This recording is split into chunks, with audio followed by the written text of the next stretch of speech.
ఓం శ్రీ గురుభ్యో నమ. వాగర్ధావ సంప్రోక్తో వాగర్ధ ప్రతిపత్తే జగతో పితరౌ వందే పార్వతీ పరమేశ్వరం. వ్యాసాయ విష్ణురూపాయ వ్యాసరూపాయ విష్ణవే నమో వై బ్రహ్మణిదే వాసిష్ఠాయ నమో నమ. గురుబ్రహ్మ గురువిష్ణు గురుదేవో మహేశ్వర గురు సాక్షాత్ పరబ్రహ్మ తస్మై శ్రీ గురవే నమ. ఓం శ్రీ మాత్రే నమ. ఆగస్టు మాసంలో సింహరాశిలో మఖ పుబ్బ నక్షత్రాలలో బుధ శుక్రుల యొక్క కలయిక వల్ల మరి వివిధ రాశుల వాళ్ళకి ఏ విధంగా ఉందో ఒకసారి తెలుసుకుందాం. సింహరాశిలో సంచారం చేసే బుధ శుక్రుల యొక్క కలయిక ఆగస్టు 1వ తారీఖు నుంచి 22వ తారీఖు వరకు అంటే 23 రోజుల పాటు సింహరాశిలో బుద్ధికారకుడైన బుధుడు కళత్రకారకుడైన శుక్రుడి యొక్క కలయిక అనేది ఏ విధంగా ఉందో ఒకసారి పరిశీలన చేద్దాం. బుధుడు బుద్ధిని, జ్ఞానాన్ని, వివేకాన్ని, ఆలోచన సరళిని, విద్య, అలానే వ్యాపార రంగాల్లో అభివృద్ధి, వ్యాపారపరంగా ఏ విధంగా ఉందో తెలిపేది బుధుడు కారణం. అందువల్లే బుధారిష్టేత్ సంప్రాప్తే బుధ పూజాంచకారయేత్ బుధధ్యానం ప్రవక్ష్యామి బుద్ధి పీడోపశాంతి అంటారు. అలానే శుక్రగ్రహము, శుక్రుడు వల్ల ధనము, సుఖము, సౌఖ్యము, వివాహము, కళత్రము ఇవన్నీ కూడా తెలిపేది, భోగభాగ్యాలను తెలిపేది శుక్రగ్రహం. అందువల్లే శుక్రారిష్టేత్ సంప్రాప్తే శుక్ర పూజాంచకారయేత్ శుక్రధ్యానం ప్రవక్ష్యామి కళత్ర పీడోపశాంతి అంటారు. అంటే వివాహం జరిపించేవాడు శుక్రగ్రహమే. ఏ జాతకంలో అయినా సరే అది గుర్తుపెట్టుకోవాలి. అలానే ఇక్కడ గోచారరీత్యా చెప్పబడే ఫలితాలు నిజంగా వాస్తవాన్ని గ్రహించడం అనేది చాలా ముఖ్యం. దానిలో ఏదైనా సరే ఒక నిర్ణయం తీసుకునేటప్పుడు మంచి చెడుల యొక్క మిశ్రమాలు అనేవి బాగా ఎక్కువగా ఉంటాయి. ఒక రాశి ఫలితం చెప్పేటప్పుడు చాలామంది కూడా జాగ్రత్తగా ఆలోచన చేయాలి. దానిలో మంచి ఉంటుంది, చెడు ఉంటుంది. కేవలం మంచి చెప్పటమే కాదు, చెడు వల్ల కూడా మనకు ప్రయోజనాలు కలిగే అవకాశాలు ఎక్కువ ఉంటాయి. అంటే ఒక ప్రమాదం జరుగుతుంది అని మనం చెప్పేటప్పుడు మనం ఆ ప్రమాదాన్ని నివారించగలగటం అనేది మన చేతుల్లో ఉండే అవకాశం ఉంటుంది. భగవంతుడి యొక్క ఆరాధన వల్ల కూడా మనకు మంచి జరుగుతుంది. అంటే this is the transit system అంటారు. అంటే గోచారరీత్యా చెప్పబడేవి బర్త్ చార్ట్కి గోచారానికి చాలా తేడా ఉంటుంది. అదొకటి లాట్ ఆఫ్ డిఫరెన్స్ అనేది ఉంటుంది. కాబట్టి మీరు ప్రతి ఒక్క ప్రేక్షకులు కూడా మీరు గమనించాలి. నిజాన్ని తెలుసుకోవడం అనేది చాలా ఇంపార్టెంట్. నిజం అనేది నిప్పు లాంటిది.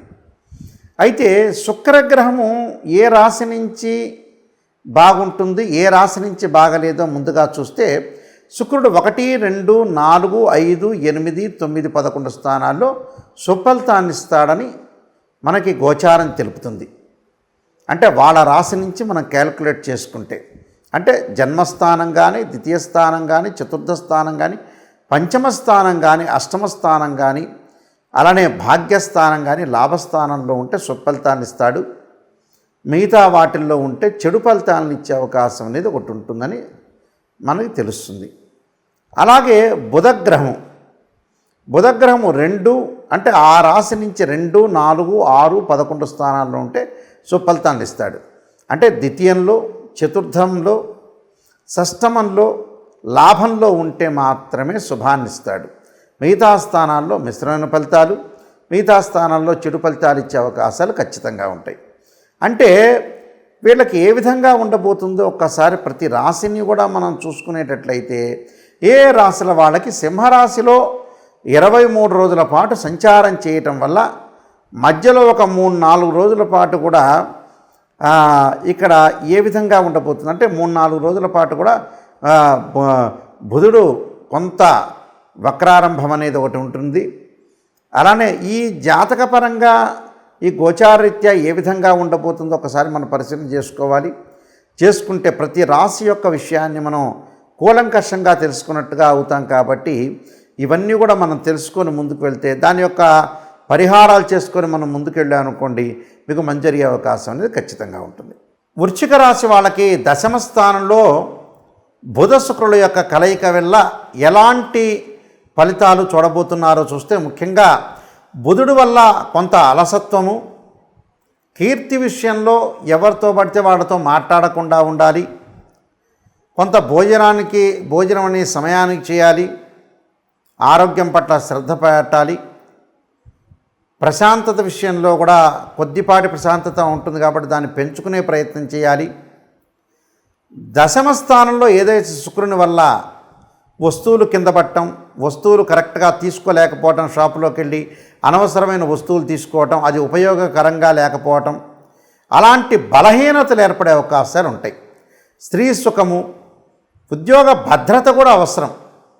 భద్రత అంటే ఎవరితో పడితే వాళ్ళతో మాట్లాడటం కానీ, వాళ్ళ యొక్క పని పట్ల ఉద్యోగులు శ్రద్ధ పెట్టడం, కీర్తి, ధనాదాయము, శ్రమకి ఒక గుర్తింపు, మనం ఏదైతే కష్టఫలితం చేస్తామో శ్రమకి గుర్తింపు ఫలితం వచ్చే అవకాశాలు ఎక్కువ ఉంటాయి.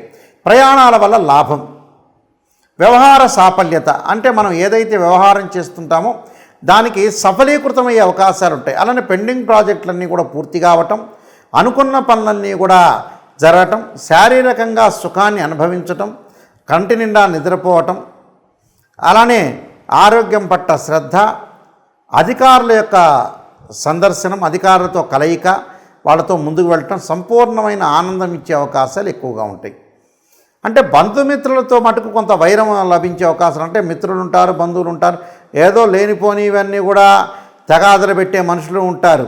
అంటే ఓర్చలేని వ్యక్తులు కూడా ఎక్కువగా ఉంటారు. అంటే మనం బాగుపడ్డామంటే ఎదుటివాడు ఓర్చలేదు అంటే మనం బాగుపడినట్టే అర్థం. అలానే ఆరోగ్య విషయంలో కొంత శ్రద్ధ వహించాలి. మనశ్శాంతిని కరువు అయ్యే అవకాశాలు ఉంటాయి కాబట్టి మనశ్శాంతిని కొని తెచ్చుకోవాలి. పనులలో ఆలస్యం జరుగుతుంది కానీ మానసికంగా ప్రశాంతత కోల్పోకూడదు. కుటుంబంలో శుభ కార్యక్రమాలు జరిగే అవకాశాలు ఉంటాయి.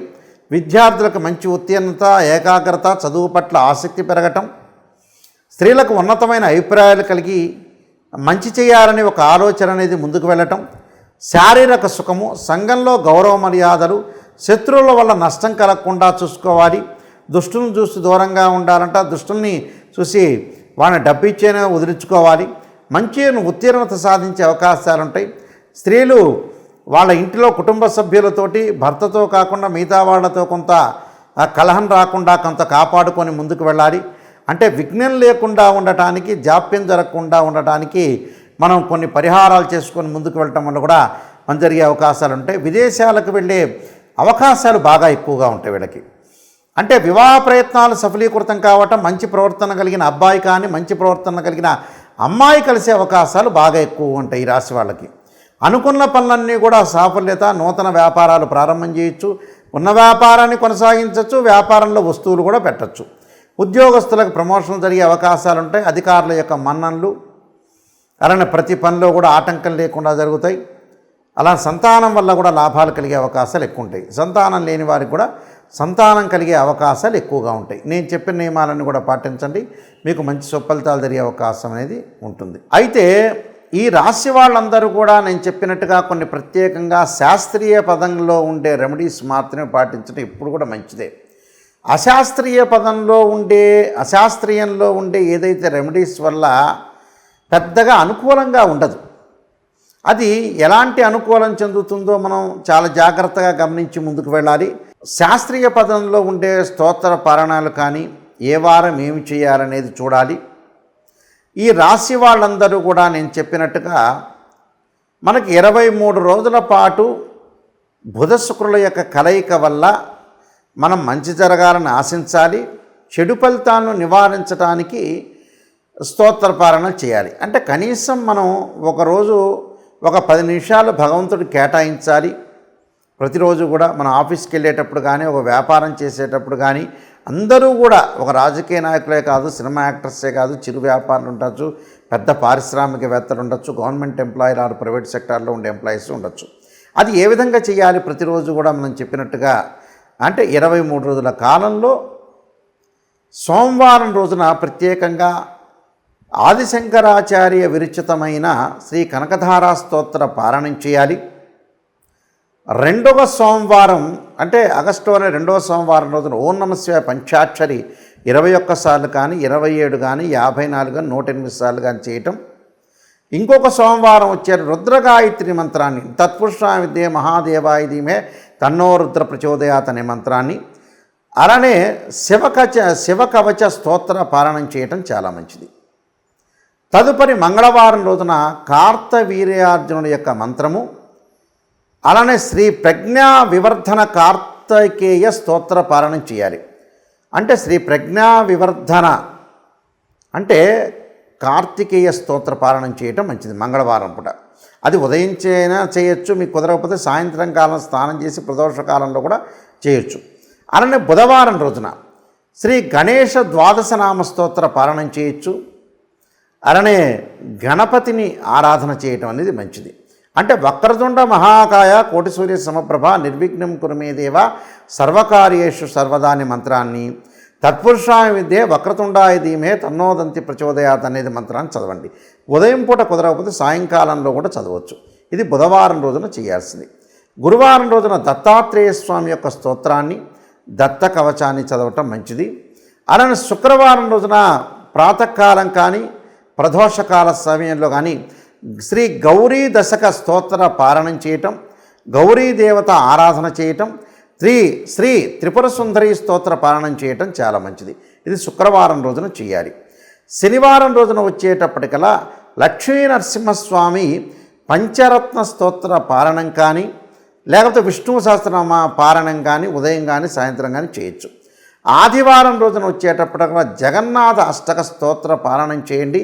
అంటే ప్రతి వారం రోజున కూడా ప్రతిరోజు కూడా ఒక వారంలో సోమవారం ఒకటి, మంగళవారం ఒకటి, బుధవారం ఒకటి, గురువారం ఒకటి, శుక్రవారం, శనివారం, ఆదివారం ప్రతిరోజు కూడా ఒక స్తోత్ర పారాయణం అనేది చేయటం వల్ల మనకి 23 రోజుల కాలంలో చెడు ఫలితాలన్నీ కూడా తగ్గి మంచి ఫలితాలు వచ్చే అవకాశం ఖచ్చితంగా ఉంటుంది. కాబట్టి అది ప్రాతకాలం కానీ సాయంకాలం కానీ చేయొచ్చు.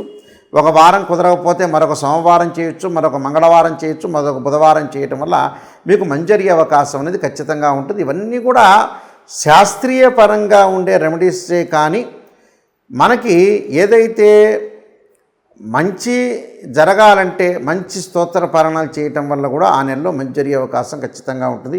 ఈ నియమాలన్నీ కూడా పాటించి మీరు ముందుకు వెళ్ళండి. మీకు మంచి జరిగే అవకాశం తప్పకుండా ఉండాలని ఆశిస్తూ సర్వే జనా సుఖినో భవంతు.